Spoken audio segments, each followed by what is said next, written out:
Hello everyone, welcome to my channel. तो आज के इस लेक्चर में हम डिस्कस करेंगे उन बच्चों के बारे में जिन्होंने कोविड-19 के समय में अपने माता पिता को खो दिया है। तो ऐसे बच्चों के लिए जो 18 वर्ष से कम हैं, तो उनके लिए महाराष्ट्र गवर्नमेंट के तरफ से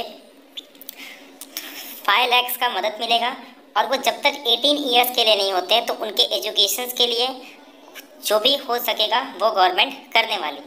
तो वो स्कीम्स क्या है, उसके लिए किसको बेनिफिट मिलने वाली है और कैसे क्या क्या करना है, ये सारी चीज़ें हम आज के इस वीडियो में डिस्कस करेंगे। तो प्लीज़ अगर आपके रिलेटिव्स में या दोस्त या फिर अगर आपके कोई भी फ्रेंड सर्कल में या फिर आप कोई भी सोशल मीडिया यूज़ करते हो तो प्लीज़ इसको शेयर करो, क्योंकि ये उन सारे स्टूडेंट्स के लिए काफ़ी इंपॉर्टेंट होने वाला है जिन्होंने कोविड-19 के टाइम में अपने माता और पिता दोनों को ही खो दिया है। ठीक है, तो जैसा कि आपको पता होगा, आज से 25 दिन पहले की बात है, पीएम केयर फंड्स में उन्होंने भी PM care fund for children, यानी कि ऐसे स्टूडेंट जिन्होंने अपने माता पिता को खो दिया है, 18 साल से कम आयु के बच्चे, तो उनके लिए 3 लाख का एक स्कीम लाया था पीएम केयर फंड्स के अंडर।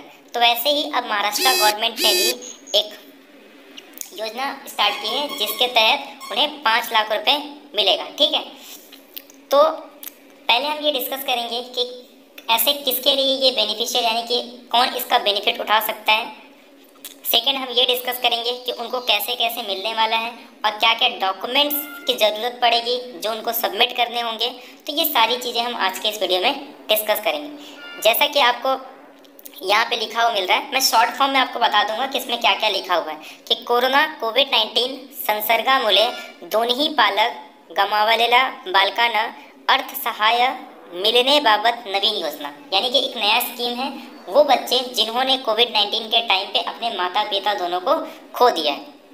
तो महाराष्ट्र शासन महिला व बाल विकास विभाग के द्वारा ये लाया गया। ठीक है, तो प्रस्तावना में इसमें यही लिखा गया है कि वो ऐसे बच्चे, एक बार आप इसको रीड कर लेना, कि वो सारे बच्चे, पहली बात तो उनका एज जो है वो 18 से कम होना चाहिए, और 1 मार्च 2020 के बाद जिन्होंने भी अपने माता पिता को खोया है उन सारे स्टूडेंट्स के, उन सारे बच्चों के लिए ये इस योजना का लाभ वो ले सकते हैं। ठीक है, इसके बाद अगर मैं बात करूं इसका उद्देश्य क्या है, तो अगर इसके उद्देश्य की बात करता हूं तो ये क्या, 1 मार्च के बाद जिन्होंने भी अपने माता पिता को खोया है उनके लिए ये है। और उनकी आयु क्या होनी चाहिए, 0 से 18 वर्ष के बीच में उनकी आयु होनी चाहिए। और इसके कुछ कंडीशंस हैं, ऐसे बच्चे जिन्होंने अपने माता पिता दोनों को खो दिया है या फिर जिन्होंने अपने सिर्फ माता या पिता किसी एक को खोया है, तो उनके लिए भी अलग अलग तरीके से ये स्कीम काम में आएगी। ठीक है, अब इसके बाद यहाँ पे कुछ रूल वगैरह दिए हैं, वो सारी चीज़ें हम डिस्कस करेंगे। तो उन्हें कितने रुपए का, जो मतलब कितना उनको मिलने वाला है, तो टोटल 5 लाख रुपये उनको मिळणे वाले हैं। जी बालके कोविड-19 संसर्गामुळे अनाथ झाली आहेत अशा बालकांच्या संगोपन करण्यासाठी कुटुंबातील कोणत्याही सदस्य नातेवाईक इच्छुक नसल्यास त्या बालकांना काळजी व संरक्षणाची गरज आहे ही बात विचारून घेऊन त्यास विहित कार्यपद्धतीने, मतलब यही कह रहा है कि मान लो अब इसमें 3 कंडीशन है, जैसे कि अगर ऐसे बच्चे जिनके मतलब कोई भी ऐसा, मतलब उनके रिलेटिव्स में उनको रखने को तैयार नहीं, तो उनको क्या कर दिया जाएगा, उनको बाल गृह में रख दिया जाएगा। जबकि वो ऐसे जिनके रिलेटिव्स या पहचान में कोई भी उनको रखने को तैयार है अपने साथ में, तो उनको भी, और ये जो पैसे हैं ना उस पर भी कंडीशन है कि उनको कब मिलने वाला है पैसा, ये सारी चीज़ें यहाँ पे रूल वगैरह में दी है। जैसे अब कुछ टर्म्स एंड कंडीशन है, पहला तो आपको ये क्लियर हो गया ये किसको मिलने वाला है, वो बच्चे जो 18 साल से कम मतलब 18 साल से कम होने चाहिए। दूसरा, उनके माता पिता दोनों नहीं होने चाहिए। थर्ड, कि उनकी जो मृत्यु है वो कब हुई होगी, 1 मार्च 2020 से लेके अब तक कोरोना की वजह से या किसी और कारण से जिनकी मृत्यु हुई है। और उसके बाद कुछ टर्म्स एंड कंडीशन है, जैसे पहला कंडीशन, जैसे पीएम केयर फंड के लिए वो पूरे इंडिया के लिए था, ऐसे ही ये सिर्फ महाराष्ट्र के लिए, ये मैं पहले क्लियर कर दे रहा हूँ, पात्र लाभार्थी महाराष्ट्राचा रहिवासी असावा, यानी कि वो महाराष्ट्र का रहने वाला होना चाहिए। सेकेंड कंडीशन, अगर उनके माता पिता का मृत्यु हो गया है तो उनका जो डेथ सर्टिफिकेट है वो होना चाहिए। थर्ड कंडीशन ये है कि अगर जो बच्चा जिसे इसका लाभ लेना है उसके पास उसका बर्थ सर्टिफिकेट होना चाहिए।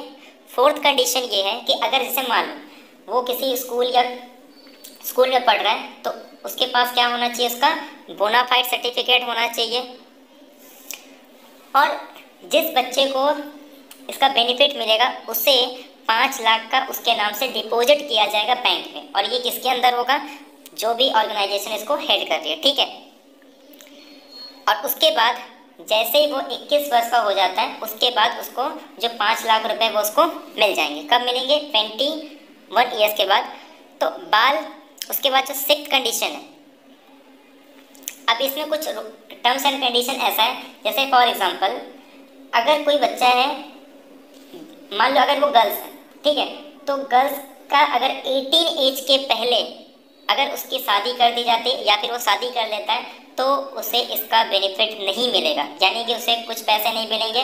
अगर वो बॉयज़ है और वो 21 के पहले अगर अपने शादी कर लेता है फिर भी उसे इसका बेनिफिट नहीं मिलेगा।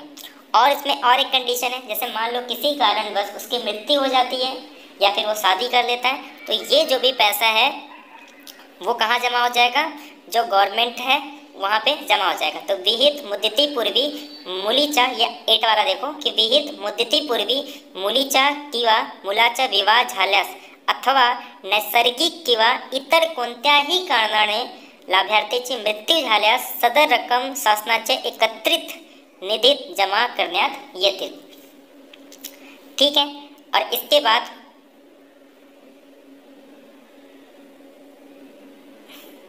ये जो भी मतलब ये जो पैसा है वो कहाँ रहेगा, बैंक। जैसे मान लो अगर आपने कोई पैसा जमा किया है, ठीक है, तो जिसका सर्टिफिकेट होगा एक तो आपके पास होगा और एक जो रहेगा वो किसका पास रहेगा, जो बाल विकास अधिकारी, महिला व बाल विकास अधिकारी उनके पास रहेगा, ठीक है। अब इसके बाद अर्ज करने व प्रस्ताव मान्यताची कार्य पद्धति, ये वही सब लिखा है कि ये किसको मिलने वाला है और मतलब कब कब से ये रूल रेगुलेशन मतलब स्टार्ट हुई, ये सब पूरा है। एक बार आप इसको रीड कर लेना। तो यानी कि आपको क्या याद रखना है, जैसे जस्ट आपको याद रखना है, आपको यहाँ वेबसाइट पे आप देख सकते हो, ये आपको इस वेबसाइट पे जाना है और इसका जो लिंक है PDF का मैं आपको डिस्क्रिप्शन बॉक्स में दे दूंगा। आप इसको क्लिक करके पूरा रीड कर लेना। ये मराठी में लिखा है, आप इसको रीड कर लोगे आपको अच्छे से क्लियर हो जाएगा, ठीक है। तो अब इसके में कुछ इंपॉर्टेंट पॉइंट्स बता दे रहा हूँ आपको। तो पहला पॉइंट तो ये है कि आप महाराष्ट्र के रहने वाले होने चाहिए। सेकेंड कंडीशन ये है कि आपकी जो उम्र है वो 18 साल के अंदर होनी चाहिए। थर्ड, अगर आपके माता पिता नहीं है तो ये इम्पोर्टेंट होगा। उसके बाद आपके पास जिनके भी मतलब माता पिता को खो दिया है तो उनके पास उनका डेथ सर्टिफिकेट होना चाहिए, उनके पास खुद का उनका बर्थ सर्टिफिकेट होना चाहिए। इसके बाद अगर वो किसी स्कूल में जा रहे हैं तो उनके पास क्या होना चाहिए, बोनाफाइड सर्टिफिकेट होना चाहिए। और इसके बाद जैसे अगर कोई उनको प्रॉब्लम आता है तो ये सारी चीज़ें जो जिम्मेदारी होगी वो किसके ऊपर होगी, जो बाल महिला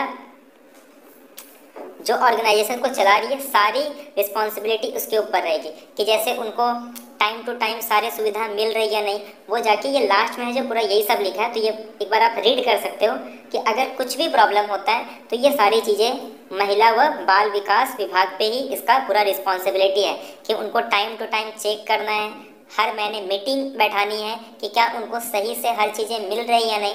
जैसे फॉर एग्जांपल कोई रिलेटिव्स है, उन्होंने उस बच्चे को रखा है, ठीक है, तो क्या उस बच्चे को टाइम टू टाइम खाना मिल रहा है या उसको कोई भी मानसिक कोई प्रॉब्लम नहीं दी जा रही है। ये सारी चीज़ें की जो रिस्पॉन्सिबिलिटी है वो महिला व बाल विभाग का जो विकास विभाग है इसके अंडर में आता है। उसको इस बात की सारे ध्यान रखनी है कि बच्चे को कोई भी तकलीफ नहीं होनी चाहिए जब तक वो 21 वर्ष का नहीं हो जाता है। तो 21 वर्ष के बाद उसको वो जो अमाउंट है फिक्स डिपॉजिट किया गया वो उसको मिल जाएगा।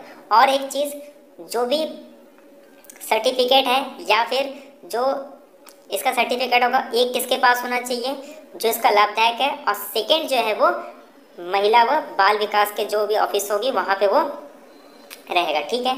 तो ये कुछ पॉइंट्स है आपको याद रखना है। बाकी वेबसाइट गिवन है, यहाँ पे आप जाके इस पर चेक कर सकते हो कैसे करना है। और इसका जो भी रिस्पॉन्सिबिलिटी है वो महिला व बाल विकास तो ये सारे कुछ पॉइंट थे जो आपको याद रखना है। तो प्लीज़ जो भी आपके रिलेटिव, जो आप जिसको भी अगर जानते हो कि अगर वो माता पिता को उन्होंने खो दिया है, या फिर आपके किसी भी सोशल मीडिया में, इसको प्लीज़ शेयर कर दो, ये काफ़ी इंपॉर्टेंट रहने वाला है। और इसके अलावा आप जो ये भी बता सकते हो कि पीएम केयर फंड्स के अंदर से भी, जो पीएम केयर चिल्ड्रन के अंडर 10 लाख का बेनिफिट मिल सकता है वो स्टूडेंट जिन्होंने अपने माता पिता को खो दिया। ठीक है, तो प्लीज़ जितना हो सकता है उसको शेयर करें, और अगर आपकी कोई भी, आप जिसको जानते हो कि अगर ऐसा, तो उसको प्लीज़ इसके बारे में अवेयर करें। ठीक है, और एक बात, इसका जो PDF है, मैं आपको इसका जो लिंक है वो डिस्क्रिप्शन बॉक्स में दे दूंगा, वहाँ जाके आप इसको डाउनलोड कर सकते हैं। ठीक है।